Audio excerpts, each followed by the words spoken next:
Bar sa San Fernando, Pampanga. Magigay naman para sa pangatlong batang ngayong gabi.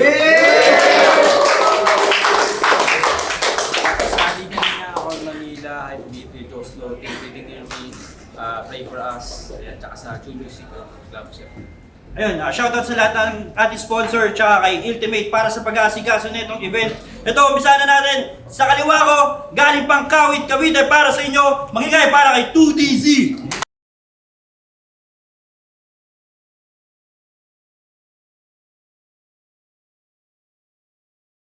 Yo, Pray for Us, Rapugutan, 4001, Naglagan. Tsaka sa lahat ng mga nandito ngayon. Salamat. Sa rap puputan pala siya. Ito, sa kanan ko, representing Mexico, Pampanga. Magigay para kay Jollibee.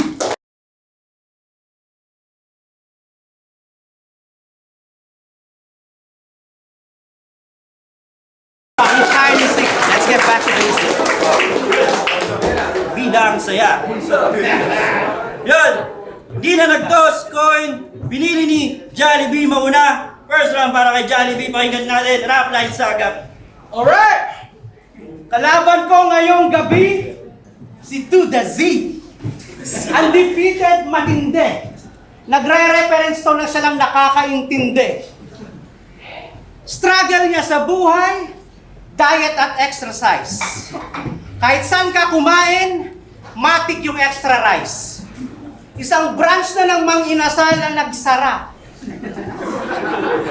Dahil sa kanya, umorder sabay upo. Hindi pa man doon makadating yung PM2, sumigaw agad ng rice pa po. Nagtsatsaga ka sa kanin na hinaluan ng NFA? Gihamak naman na mas masarap yung basang kanin sa Jollibee. Hindi ba? Di ba, pre? Ginagawa mong ketchup yung sabaw ng kare-kare, bad trip kapag walang kapares na bagoong. Nung nalipasan ka ng gutom na pagkamalan mong donut yung gulong nyo sa bubong. Basta food trip ang usapan, pangalan niya number 1 sa listahan. Mala Tigre at Beleric, tinatanggi yung festahan. Ang galing-galing mo raw doon. Biruin mo na bulunan ka na't lahat-lahat na subo mo pa rin yung pulburon. Papatunayan ko sa inyo ngayong gabi yung kabater ko sa pagkasiba sagad. Nung malaman niya yung kabater niya, Jollibee, ginrab niya agad.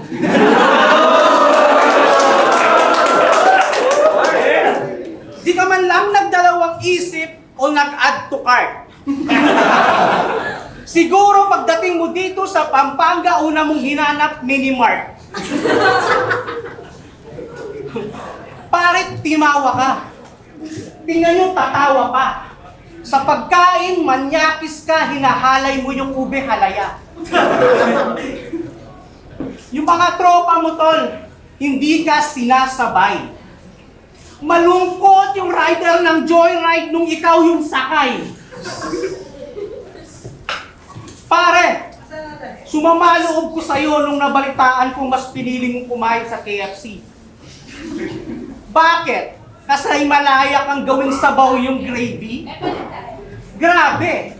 Siguro french fries ang tingin mo sa lower part ng ngipin ni Zaki.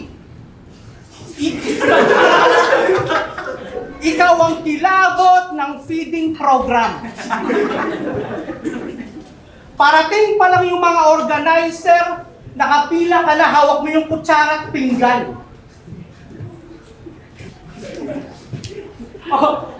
Hawak mo na agad yung kutsara at pinggan. Hindi ka pwede sa challenge ng Running Man at sa series ng Walking Dead bilang extra na zombie.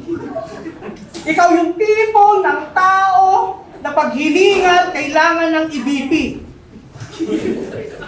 Prone ka sa high blood at diabetes. Curious lang ako, kailan kayo huling nagkita ng supot mo na penis. Maging health conscious ka rin, Z. Baka yung round 1 ko, it's a sign na pagdating sa diet at exercise, mukhang kailangan niyang magka-time. 9% para too easy. Pampanga, kamusta? Salamat. Yung mga pinagsasabi nito, putang ina, awit. Tol, papaalala ko lang sa'yo hindi ka rin ganun kapit. Putang ina na yun to. Tsaka yung mga bara mong dala, kahit kanino pwedeng banggitin. Pwede mo nga yung banggitin kay kuya nakaitim. July Ben, kahulugan. Pinanood ko past battles mo. Tangina, hirap tapusin. Pinanood ko past battles mo, hindi ka maintindihan. May paper bag sa ulo, puro lang katangahan. Yang ngalan mo na July Ben, ang pangit ng kahulugan. 7th month sa calendar yung July. July, 7, July, Ben. Boom, tangina mo, kulang sa buwan. Jollibee ang puta, nagpapatawa ba to? Sa lahat ng Jollibee, ikaw yung alimanyaman, tangina mo.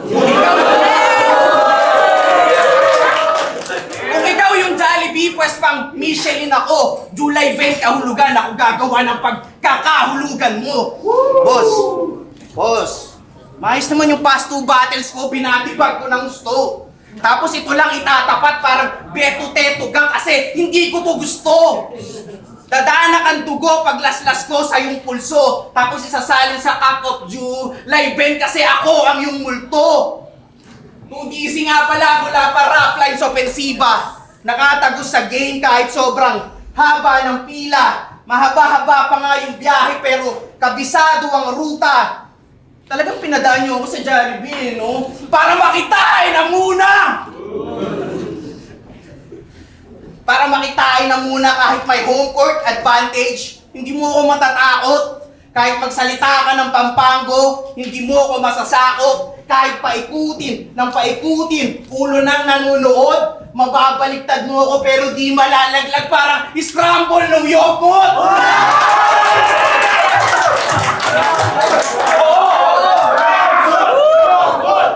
Magpagpatul ako! Iba yung gutom sa laro! Pagka-execute sa'yo, type, exactly, tamang exit lang ako. Kapag battle mo pala to, tingin mo papaguro sa'yo, yung eksistensya mo sa eksena, kung meron.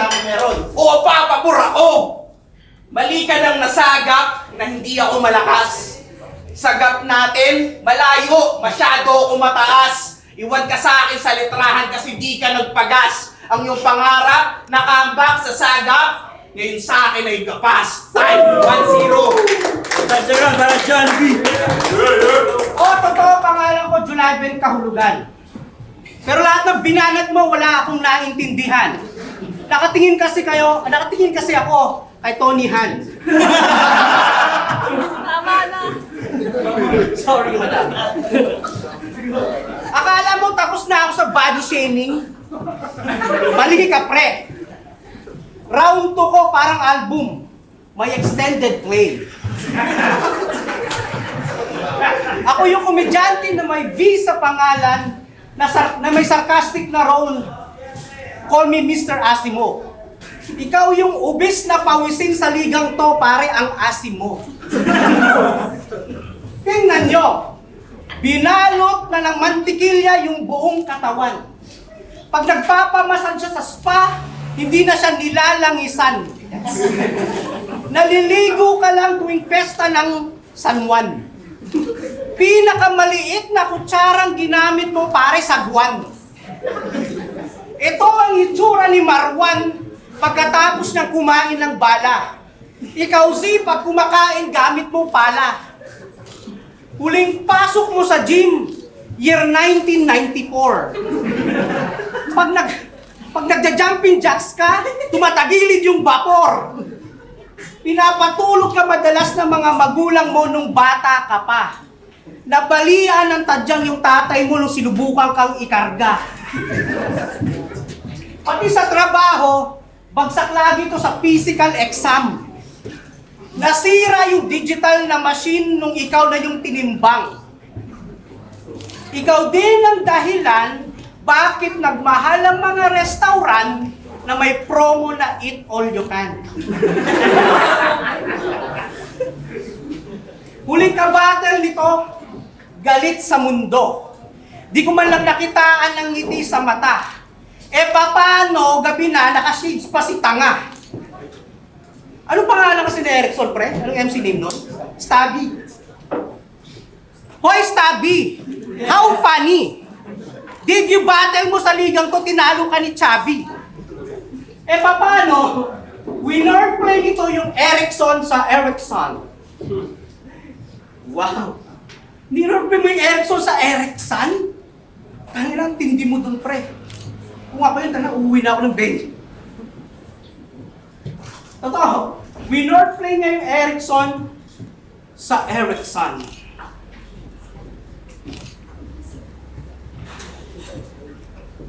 Sorry. Winner play niya yung Erickson sa Erickson. Ulit-ulitin ko yan. Hindi ko matapos.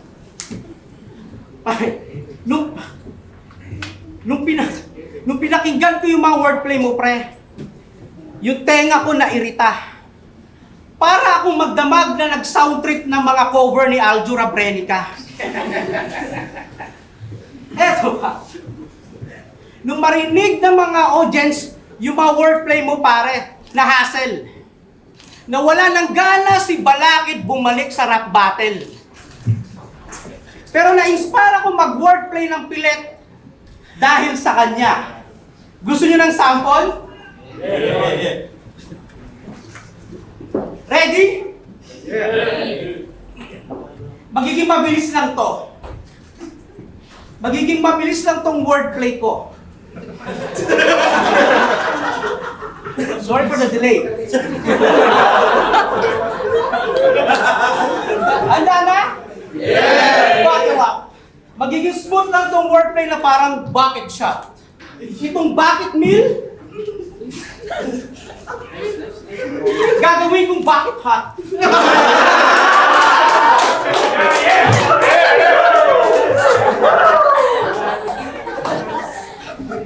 Bakit ako nag-props ng bucket? Pakimog bakit ba? Dadamayan naman kitang uminom after mong matalo, kaya waiter, isang bucket pa.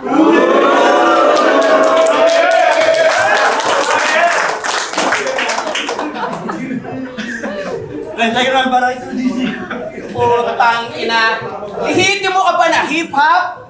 Yung mga jokes niya na tinawanan nyo, putang ina, ilang beses ang binanggit sa flip top? At yung mga pinagsasabi niya, listen, nakinig ba kayo, children? Tangina oh, pinagsasabi mataba, tirahin mo rin ito mamaya, blitzen. 3 weeks prep! At nag-ensayo ng maigi. Pero di para sa'yo, yun ay challenge ko sa sarili. Si Boss Ren, si Vitrum, sa akin sila nawili. Samantalang ikaw naman yung Revilla may nawili. Pang novel na gawa ko, ikaw pang novelty ka lang. Nalagpasan ko poverty, ikaw nasa puberty pa lang. Yung lines ko, malaluni. Tapos sulat ito pang badang. Hindi mo ako mabubuli. Pag sumagot kang pabalang, kaya kong maging halang. Uuwi kang pahalang. Ikaw yung Jollibee na nakakawalang gana. Itong papampam na kapampangan ay titimbuang sa bara. Iahagi sa Pampang labi nitong taga Pampanga. Pero huwag kang mag-alala, isusunod ni Blitz si Semper para meron kang kasama. Biyahing langit o impyerno, ako maghahatid sa'yo. Gamit kalawit, galing kawit, ako na rin magsusundo. Mapapatawa mo sila pero hindi mauuto. Yang tagal mo sa laro, ni hindi ka lumago, hindi ka nag-stand out, di ka nakatikdo. At magpi-freestyle na lang to para yung round niya mairaos. Mas magaling ako sa'yo kahit mas matanda ka sa akin halos. Mapapagtanto mong di na akma sa'yo ang agos. At tatapakan ko yung ego mo kaya nagpapagpag ako sa patos. Nung parehas malakas ang boses kaya tayo nagsalubong. Pero malakas yung sigaw, mas malakas yung bitaw ko kasi may angkin to na dunong. Magkaiba tayo ng sigaw, ako ay parang makasulong. Habang yung sigaw mo ay nanghihingi ng tulong. At nung in-order ko itong laban, reverse Jollibee, ikaw pa yung magbabayad. Pagpasok mo sa store, Sa aking counter, may punch ka na kaagad. At sa drive-thru, full charge na e-bike sa'yo aking ipang hagad-hagad. Hindi ako nag-take out, pero paglabas ng venue, body bag ni Jollibee ang hawak-hawak. And last one para kay Jollibee. Nakalimutan ko, undefeated pala siya. Oh shit, what the fuck? Madali lang maging undefeated basta yung mga kabattle mo, mga wak na bonus track. Mga huradong bumoto sa'yo, binoto ka ng pilit. Parang pagsusuot mo ng medium size na damit. Pero congrats! Dumadami na yung mga views mo ng battle mo, tol. Pero mas maganda sana, i-upload natin sa Trike Patrol. May nakalaban pa to. Meron ka pang nakalaban.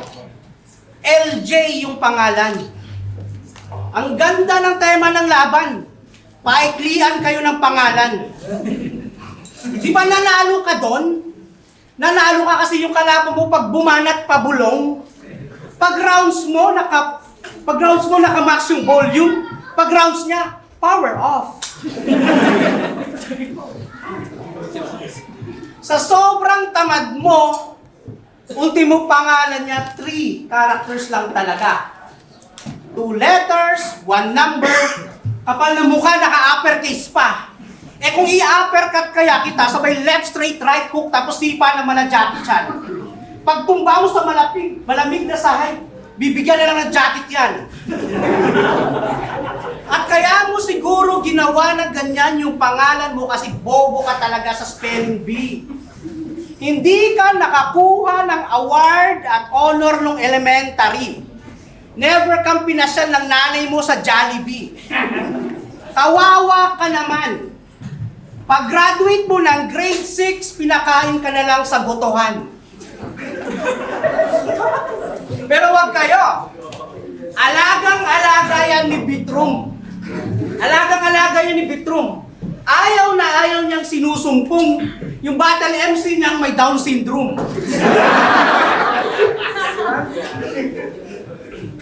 Para isipin mo na lang, siningit ka niya sa line-up para hindi ka lang magtampo at maninis.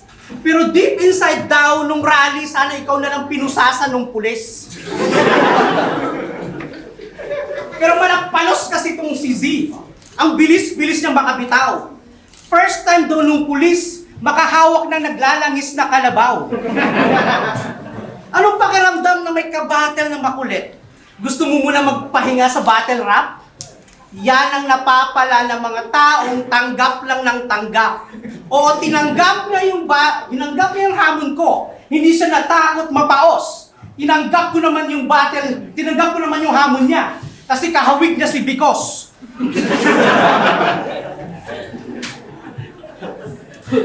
Para kahawig mo talaga si Bikos, Fred. Para alam kong malayo pa biyahe mo at sa battle pagod ka na. Marami kaming sementeryo dito sa Pampanga, baka gusto mong magpahinga. Hindi mo pa ba nakuha yung mensahe na nais ko sa'yong ipabatid? Na kaya kitang patayin gamit ang salta dahil ako ang apo ng apo ni Cara David.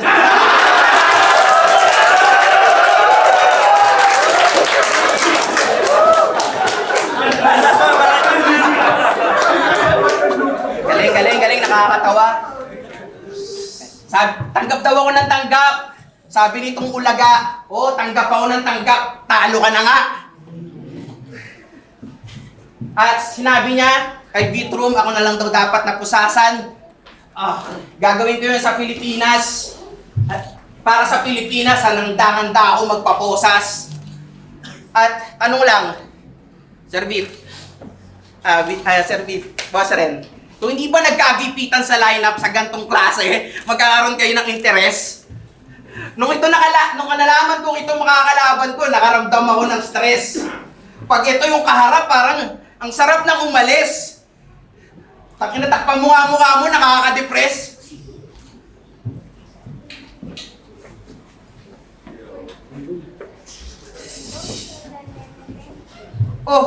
Di pa rin tinakpan, talagang nakakainis. Di pa rin tinakpan, talagang nakakainis. Iniwan lang saglit kaya tong Jollibee panis? At wala na talaga akong ma-angle, kaya sinubukan kitang i-search sa Facebook, sa FB.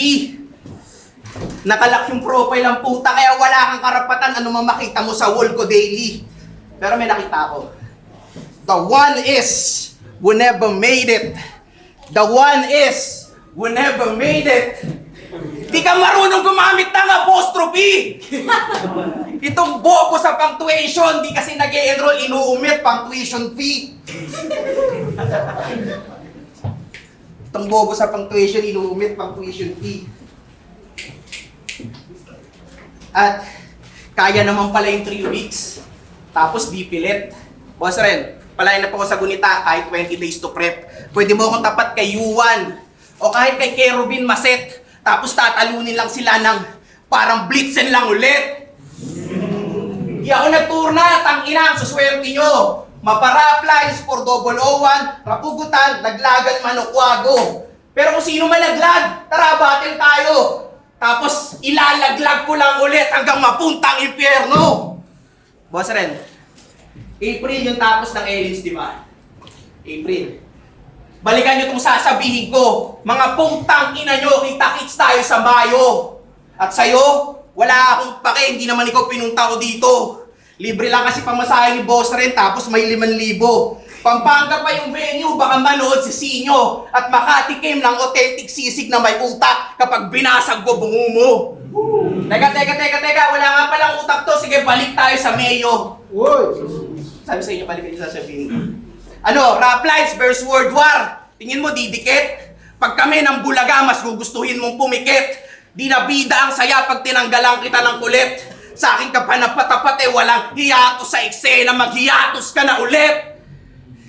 Nagmula pa ng kawit aking dinaanan, hindi naging easy. Hinarap ko yung tao, tinalo ko na yung kaba sa sarili. Ako yung boses sa utak ng mga nalumo at sa nagsisisi. Sanhin ang inyong hindi pagngiti at pagkasawi, ako si 2DZ Pampanga. What's up? Last, tapos tao nyo sa mukhang tito na pedophile. Makakapagsulat-sulat na ako para sa POI time Body Bag 3-0. Yeah, mga 2DZ Jollibee. Yo, Raplites, Sagap, dito pa rin sa San Fernando, Pampanga. Magingay ulit para kay 2DZ tsaka kay Jollibee. Doon nyo masasabi na bida ang saya.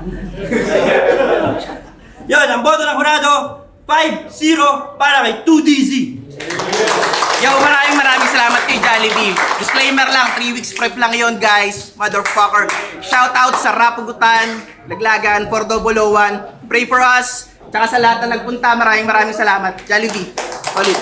Salamat pala sa pagtanggap na ako. Thank you so much, bro. Thank you, thank you. Tsaka sorry kay kay Madam Tony yan. Yung first round binigay ko kay Jollibee kasi setup niya talaga setup pa lang nagpa-punch na, tapos round ko kay 2DZ kasi nag-choke si Jollibee, mananalo sana siya kaso nag-choke siya, tapos round ko kay 2DZ ulit kasi parang nasapawan yung round niya. Sexy Colors, first pa rin ba ito yung Comic 5-0, 2-1, para kay 2DZ. Pinoto ko siya dahil kahawig ko siya. Pero nakakatawa si Jollibee, so 2DZ. Siyempre, and drafted, kalaban na yun, 2DZ versus Jollibee. Pinoto si 2DZ. Actually, all 3 rounds, pero di pa rin naman nawala yung entertainment factor ni Jollibee. So, pero all 3 rounds. Next. Judges. Dalawa pa. Come. Binoto si 2DZ, I guess round 1 kasi mas commanding yung presence niya. And wala pa gaanong moment si Jollibee sa round 1. Sa round 2, actually yung round 2, kahit may choke si Jollibee and may apology para sa choke niya, mas ano eh, mas madami siyang moments and for me yun yung hanap ko talaga madalas. And si ano rin, si Tubizi, si Tubizi may mga misfire na rebuttals. And sa round 3, kumbaga mas maraming moments din si Tubizi sa round 3. So, and mas malinis. Pero yun yung closest nila na round. So, ayun, Tubizi. Pero magaling pa rin siya, si John. Yung iniigitan pala, binoto ko si 2DZ. Yung battle na yun, sobrang style clash nun. Mas nangingay ko si Jollibee. Si 2DZ naman, mas focus sa bars. Pero round 1, binoto ko si 2DZ. Kahit malakas yung mga jokes ni Jollibee, mas nangibaba pa rin talaga yung mga punches niya, like technical. Sa round 2 naman, mas nagustuhan ko yung kay Jollibee kasi medyo para sa akin, lay-lay lang ng only si 2DZ doon. So, tas yung kay Jollibee naman, sobrang entertaining nung round 2 mismo. Round 3 naman, binoto ko na si 2DZ. Medyo lay-lay na rin yung mga jokes ni Jollibee para sa akin at gusto ko yung mga nilaro ni 2DZ. Kaya round 1, 2DZ, round 2 Jollibee, round 3 2DZ. Yun lang.